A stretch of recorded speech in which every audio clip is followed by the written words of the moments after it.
First of all, I would like to welcome you all, my dear friends, in the e-classes of human rights. Today, we are going to discuss something about the main theories of human rights. The human rights theories have the greatest and very crucial importance and role for the development of human rights, which are having the very special and remarkable place in the history of jurisprudence of human rights. The various theories have been propounded in respect of natural or human rights of individual, but the main important theories I would like to tell you. Natural law theory, positivist theory, Marxist theory, theory based on justice, theory based on dignity, theory based on equality of respect and concern. But in this video today we are going to especially discuss something about the natural law theory. The natural law theory is one of the oldest theories. The Greek philosophers as Socrates and Aristotle has given the worth of this natural theory. It was further developed by Romans. The early original law of Romans was called jus gentium, which was considered to be the law of universal application. In jus gentium, Romans enforced natural law by natural law. Romans meant the sum of those principles which ought to control human conduct. Man by nature was a rational and a social being. Thus, natural law was based on the rational and reasonable needs of human nature.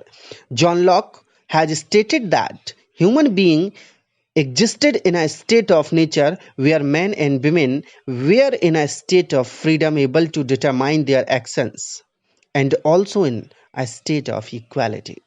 However, the concept of natural law has been changing from time to time according to the needs of society.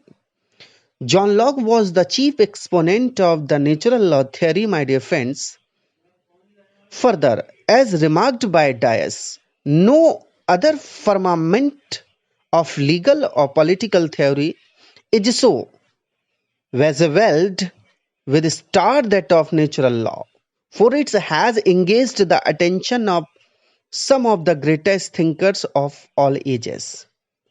Further, as pointed out by just natural, the Romans meant the sum of those principles which ought to control human conduct, because founded in the very nature of man as a rational or social being.